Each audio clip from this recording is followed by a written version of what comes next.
जी। अनुद्वेगकरं वाक्यं सत्यं प्रियहितं च यत् स्वाध्यायाभ्यसनं चैव वाङ्मयं तप उच्यते। अनुद्वेगकरं वाक्यं सत्यं प्रियहितं च यत् स्वाध्यायाभ्यसनं चैव वाङ्मयं तप उच्यते। कोई रिपीट करना चाहेंगे श्लोक?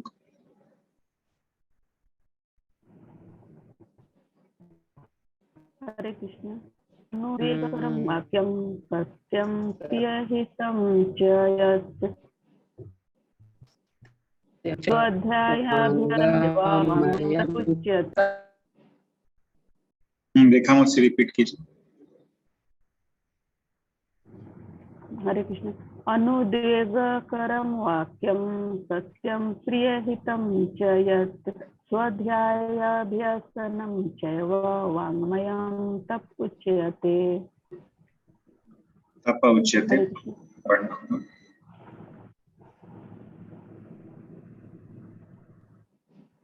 तप उच्यते। हाँ, तप उच्यते।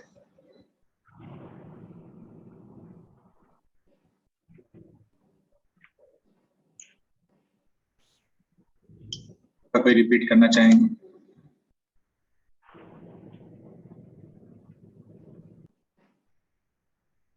हरे कृष्ण। अनुद्वेगकरं वाक्यं सत्यं प्रियहितं च यत् स्वाध्यायाभ्यसनं चैव वाङ्मयं तप उच्यते। वो तप होगा। तप तप तप उच्यते। तप उच्यते, राइट। और स्वाध्याय है, स्वाध्याय नहीं, स्वाध्याय आकार है उसमें, व में। स्वाध्यायाभ्यसनं चैव वाङ्मयं तप उच्यते। हाँ, राइट। और कोई रिपीट करना चाहेंगे? अनुद्वेगकरं वाक्यं सत्यं प्रियहितं च यत् स्वाध्यायाभ्यसनं चैव वाङ्मयं तप उच्यते। वाङ्मयम का उच्चारण फिर से करो। वाङ्मयं तप उच्यते। हाँ, ठीक है। और कोई करना चाहेंगे? मम्मी?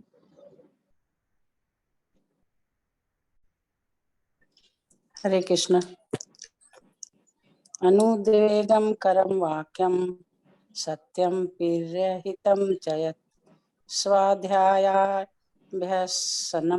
चैव वाङ्मयं तप उच्यते। वाङ्मयं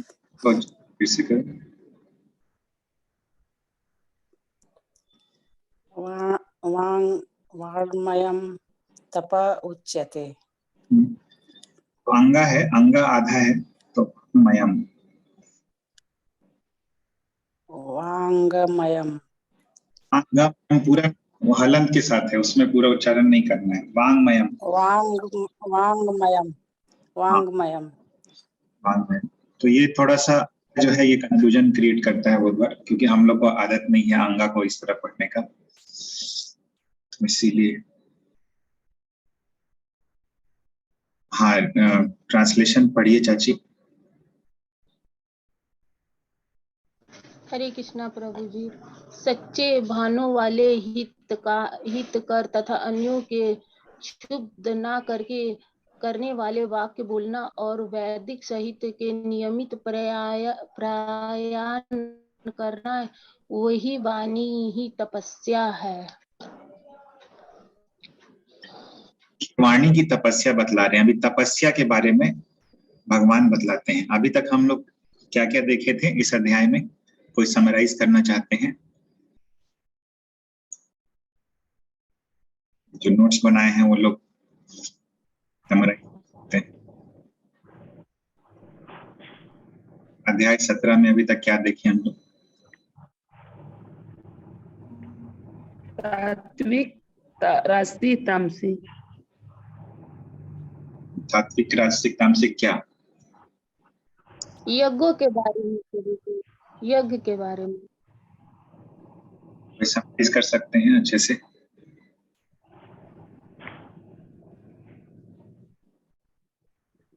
जैसे श्रद्धा, श्रद्धा के बारे में, श्रद्धा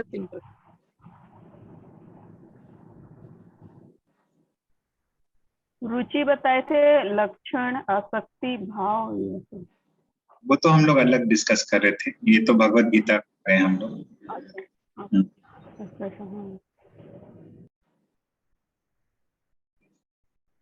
तो फिर से हम लोग एक बार डिस्कस करते हैं संक्षेप में। इसमें पहले भगवान बताए थे कि श्रद्धा जो होती है मोड ऑफ गुडनेस, पैशन और इग्नोरेंस में 3 तरीके की होती है।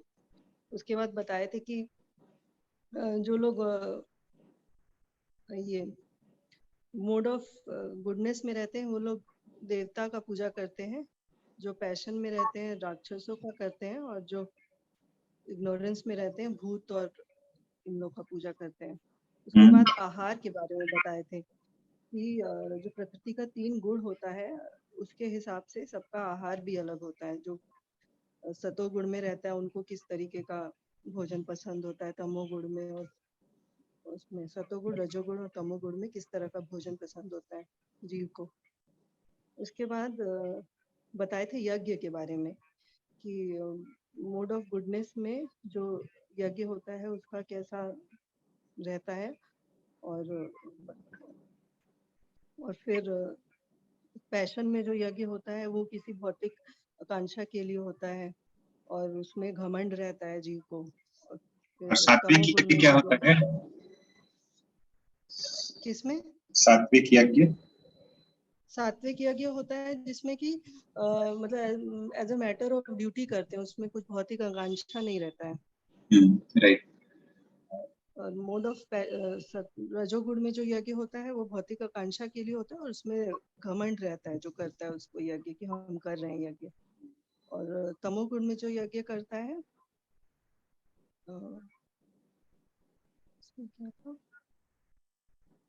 वो बिना शास्त्र के निर्देशों के, बिना वैदिक मंत्रों, बिना दक्षिणा दिए, बिना श्रद्धा के। Right right. आगे यज्ञों 3 प्रकार के। हाँ राइट। तो तपस्या के बारे में क्या देखे थे हम लोग अभी तक? शरीर का तपस्या जो होता है वो भगवान का भक्ति करने के लिए होता है, और भगवान का, ब्राह्मणों का, गुरु का, और उसके अलावा जो शरीर का तपस्या होता है वो क्लेanलीनेस में होता है, अहिंसा में होता है, और फिर वाणी का क्या तपस्या होता है वो बताया। तपस्या का 4 क्वालिटी बताते हैं। क्लेanलीनेस हो गया, सिंप्लिसिटी, ब्रह्मचर्य और अहिंसा। हिंसा। राइट। 4 क्वालिटी सब लोग नोट कर लीजिए संक्षेप में जो भी अभी डिस्कस किए कि क्या है आखिर अध्याय 17 में। और अभी हम लोग आ रहे हैं वाणी की तपस्या, वांगमयम। वांगमय जो शब्द है ये वाक से आया है, वाक यानी वाणी, तो वाकमय संधि होके बन गया वांगमय। तो वांगमयम तपोच्यते, वाक का, शब्द का, वाणी का तपस्या किसको कहा जाता है वो देखिए यहाँ पे बदलाया गया। पहला जो है अनुद्वेग करम वाक्यम। अनुद्वेग, उद्वेग यानी कि किसी के अंदर एंजाइटी क्रिएट करना, अनुद्वेग यानी किसी को एंजाइटी नहीं क्रिएट करना। तो यदि हमारे शब्दों से किसी के अंदर एंजाइटी क्रिएट हो रहा है, उद्वेग क्रिएट हो रहा है, कोई घबरा जा रहा है, कोई परेशान हो जा रहा है, तो ये जो है ये उद्वेग करम वाक्य है। और अनुद्वेग करम वाक्य यानी हमारा बोली ऐसा है कि लोग उससे उद्वेग उनमें नहीं आ रहा है। ये पहला हो गया। दूसरा हो गया सत्यम, सच बात बोलना, झूठ नहीं बोलना। ये भी वाणी की तपस्या का दूसरा हिस्सा है। प्रिय, प्रिय बात बोलना जो लोगों को प्रिय लगे। हितम, जिससे लोगों को लाभ हो, नुकसान ना हो। चयत, तो जो इस प्रकार से, जो वाणी इस प्रकार की होती है, कितने क्वालिटीज की देखें हम लोग वाणी की अभी? 3 और कोई?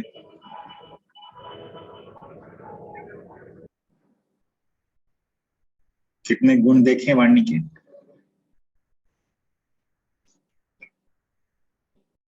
बताइए चाची। वाक्यम तथ्यम हितम।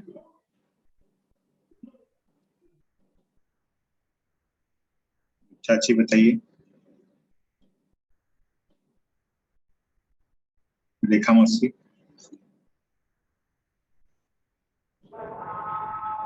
3 समझ में आया।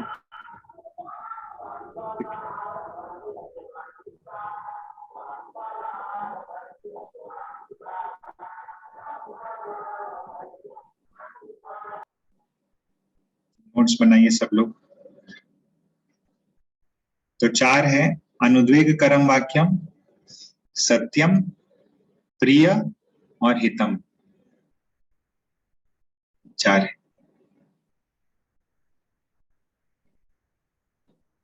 और एक और चीज बताते हैं, 5वां भी लिखिए, स्वाध्याय अभ्यसनम।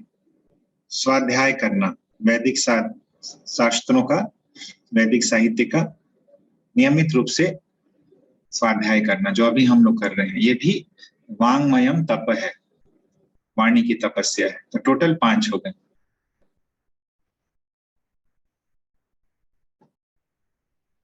किसी का कोई प्रश्न है या कोई पॉइंट है?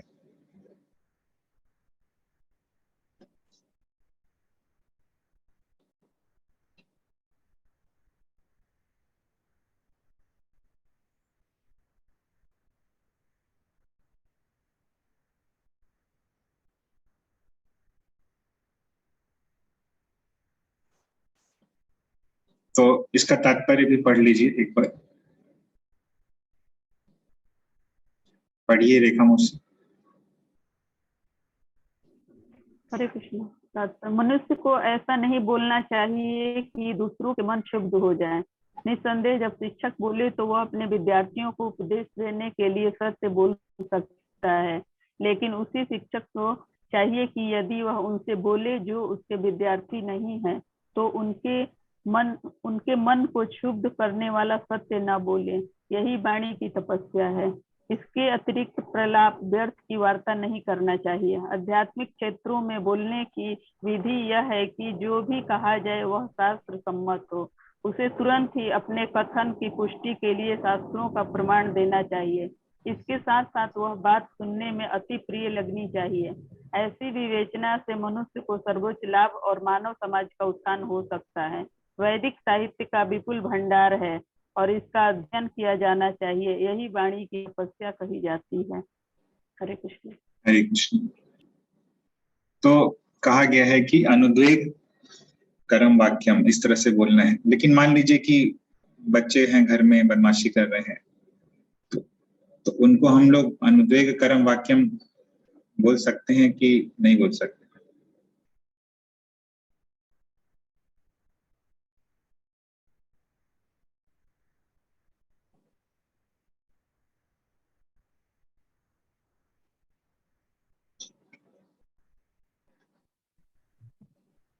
नहीं बोल सकते हैं। और कोई आंसर?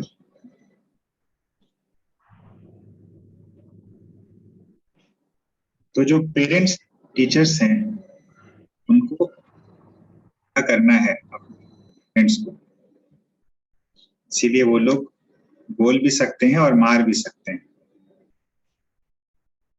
चाणक्य पंडित बोलते हैं कि 5 साल तक बच्चे को लाड प्यार से रखो, 5 साल से ज्यादा और 15 साल तक उसको ताड़ना पड़ेगा, डांटना मारना भी पड़ सकता है, और 15 साल के बाद उससे मित्रवत आचरण करना चाहिए, फ्रेंड के जैसा।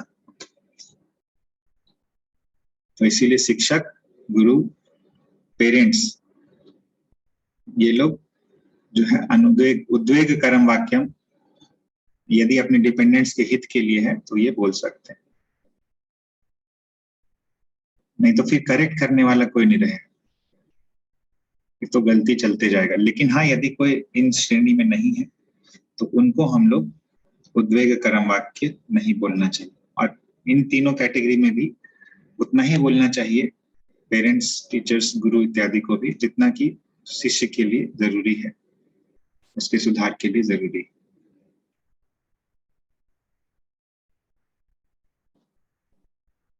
श्लोक संख्या 16। मनः प्रसादः सौम्यत्वम् मनः प्रसादः सौम्यत्वम् मौनम् आत्मा विनिग्रहः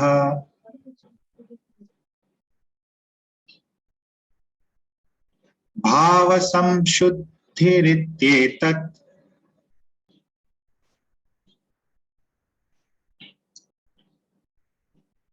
तपो मानसमुच्यते।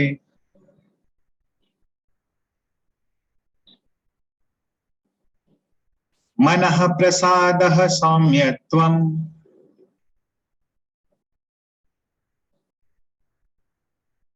मौनम् आत्मा विनिग्रहः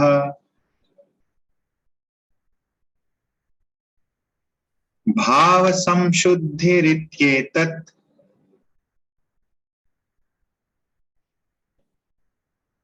तपो मानसमुच्यते। कोई रिपीट करना चाहते हैं तो रिपीट कर सकते हैं।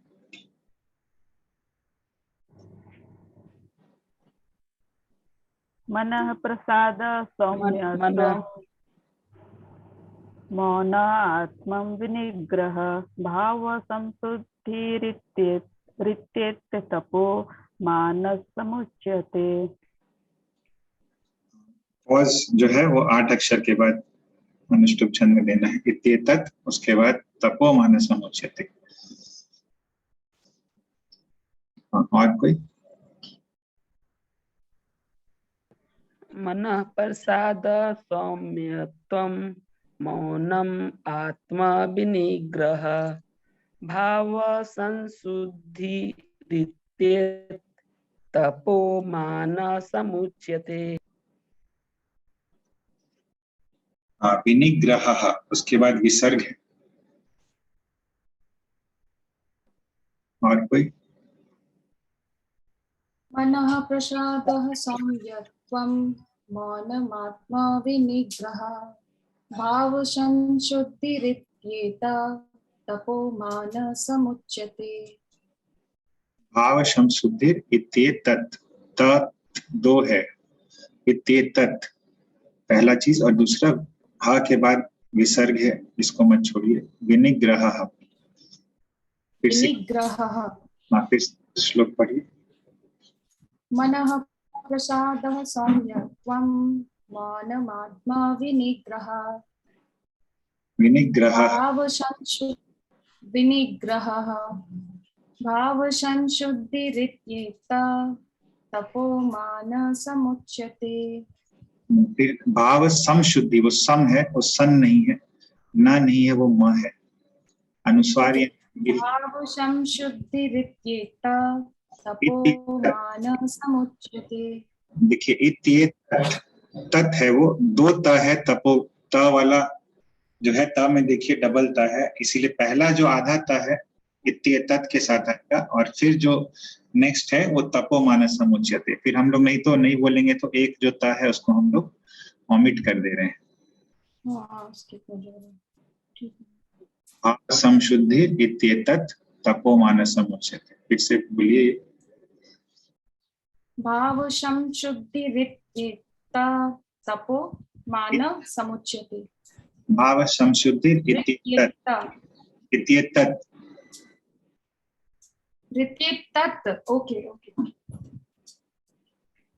भाव संशुद्धि ऋत्येतत् तपो मान समुच्यते। आप देखिए 2 त है ना, तो एक त जो है वो पिछले वाले इसके साथ बोले और दूसरा त जो है के साथ। ठीक है, और कोई रिपीट करना चाहते हैं? ये मानस समुच्यते पढ़ेंगे या मानसम उच्यते, इसको क्या पढ़ेंगे? मानसम उच्यते। ये देखिए आप समुच्यते पढ़िएगा चाहे मानस समुच्यते पढ़िए, दोनों में एक ही उच्चारण होगा,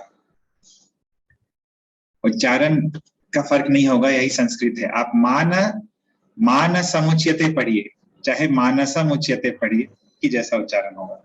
मान अलग हो जा रहा है ना, मान अलग हो जा रहा है, समुच्यते अलग हो जा रहा है इसमें, और ऐसे हो रहा है मानसम उच्यते अलग हो रहा है। नहीं संस्कृत में अलग नहीं होगा। मानस उच्यते सब अक्षर पूरा पढ़ रहे हैं, तो इसीलिए मानसम उच्यते ही लग रहा है।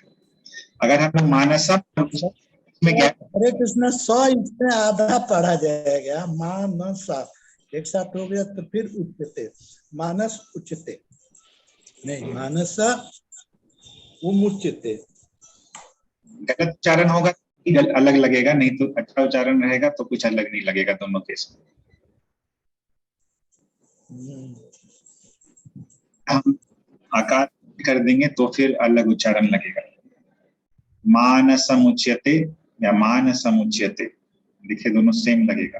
पूरा अक्षर बोलिएगा तो अलग नहीं लगेगा। हिंदी में ये प्रॉब्लम आता है, संस्कृत में ये प्रॉब्लम नहीं है।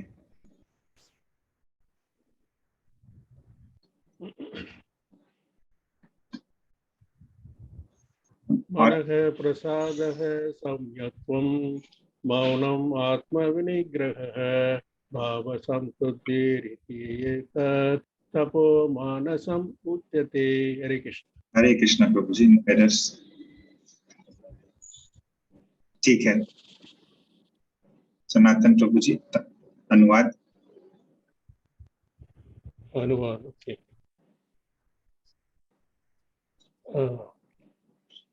तथा संतोष, सरलता, गंभीरता, आत्म संयम एवं जीवन की शुद्धि ये मन की तपस्याओं है। हरे कृष्ण। हरे कृष्ण। तो मन की क्या है? मानसम तपः, मानसम तपः मन की तपस्या उच्यते कही जाती है। क्या क्या चीज मन की तपस्या कही जाती है? मनः प्रसादः, मन जो है बिल्कुल संतुष्ट है, प्रसाद है मन में, मन बिल्कुल तुष्ट है, मन हैंकर नहीं कर रहा कोई चीज के लिए, कोई चीज के लिए उसके अंदर स्पृहा नहीं हो रही है। तो पहला चीज सौम्यत्वम, सौम्य है, सौम्य है, सरल है। सौम्य प्रभुपाद यहाँ मीनिंग बतलाते हैं, किसी के प्रति उसके मन में कपट नहीं है। तो ये देखिए दूसरा क्वालिटी, किसी के प्रति कपट नहीं है, किसी का बुराई नहीं कर रहे हैं, किसी का बैक बाइटिंग नहीं कर रहे हैं, किसी को नुकसान नहीं पहुंचा रहे हैं,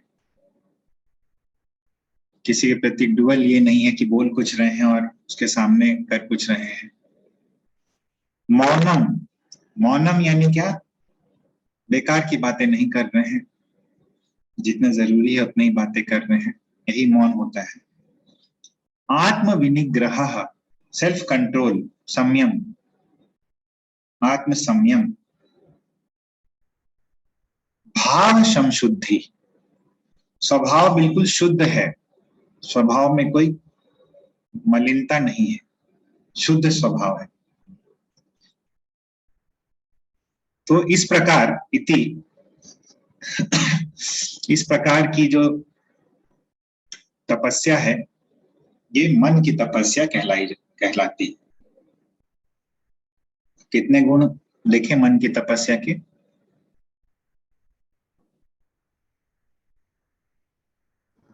5 प्रभु जी, 5। 5, राइट। 5 गुण है, जैसा कि हम लोग ट्रांसलेशन में भी देख रहे हैं। तो कैसे ये गुण आएगा मन में, उसका सीक्रेट फॉर्मूला क्या है वो प्रभुपाद बतलाते हैं।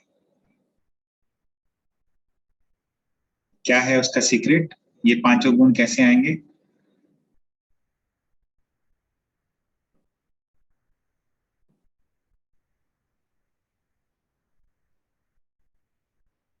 देखिए, मन को संयमित करने से।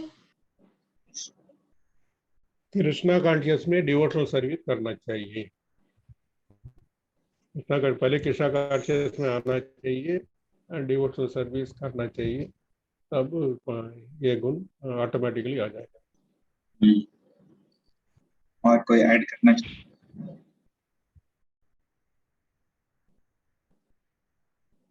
आंसर आपके सामने है, प्रभु जी आधा आंसर दिए हैं। चलिए, वो पूरा आंसर है लेकिन हम लोग फिर भी ऐड कर देते हैं ताकि एम्फेसाइज।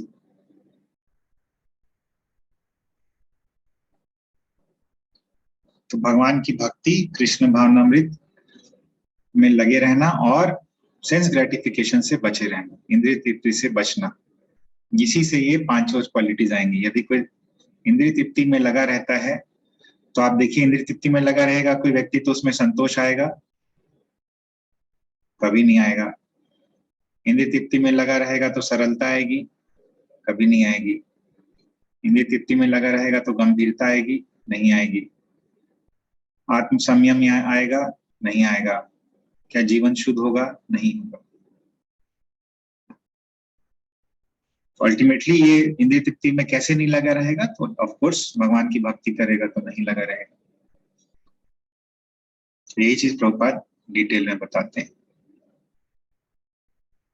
और क्या बोलते हैं? सर्वश्रेष्ठ विधि यही है कि मन को वैदिक साहित्य की ओर मोड़ा जाए। क्यों वैदिक साहित्य की ओर क्यों मोड़ा जाए? हम लोग भागवतम पढ़ते हैं, भगवत गीता पढ़ते हैं, तो क्यों मन हमारा संतुष्ट हो जाता है? क्योंकि यह संतोष प्रदान करने वाली कहानियों से भरा है।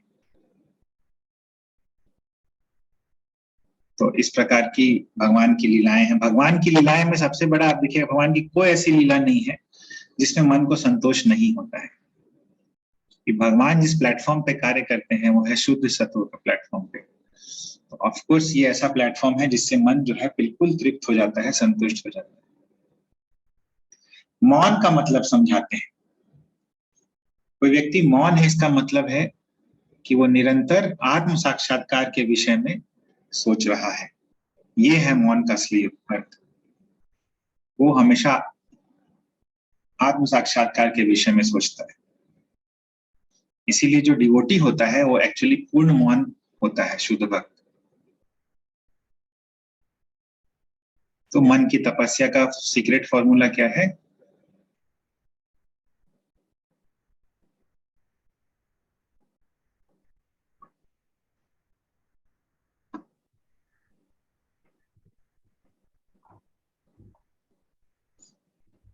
भगवान के रूप गुण लीला में मन लगाना, अपने आप को, मन को,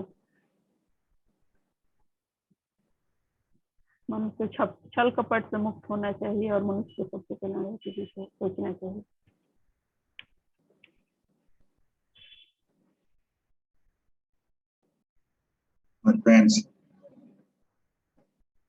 हरे कृष्ण। मन को इन से पृथक रखना। किससे पृथक रहना चाहिए?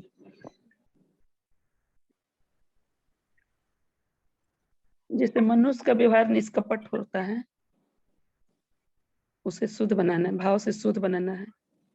अभी हम लोग चर्चा किए, बताइए वंदना माता जी। ये जो ऑस्टेरिटी ऑफ माइंड होता है उसको करना, ये जो 5 तरह का आप बताए कि मन को संतोष से, सरलता से, गंभीरता से, आत्म संयम से शुद्धि करके मन को मतलब मन निग्रह करना चाहिए ताकि हम इंद्रिय तृप्ति से अलग रख सके खुद को। हाँ, तो ये इंद्रिय तृप्ति से बचना चाहिए, ये हम लोग देखे थे। यही सीक्रेट फॉर्मूला है मन को इन 5 चीजों में करने का। ये वाला पॉइंट जो है ये तभी हो पाएगा, ऑफकोर्स भगवान की भक्ति से ये हो पाएगा, लेकिन ये पॉइंट भी बोलना जरूरी है।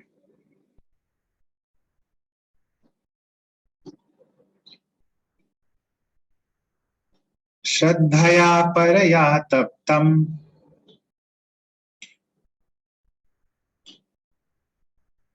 तपस्तत्त्रिविधं नरः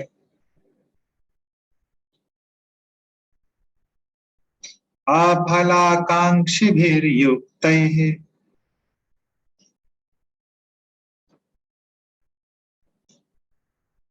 सात्विकं परिचक्षते।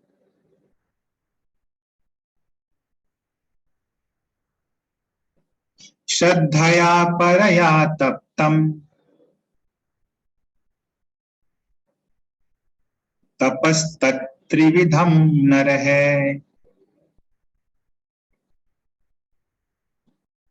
अफलाकांक्षिभिर्युक्तैः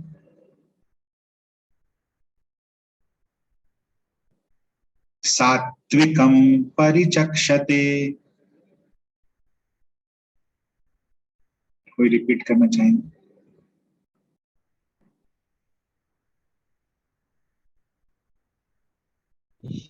हरे कृष्ण। श्रद्धेया परया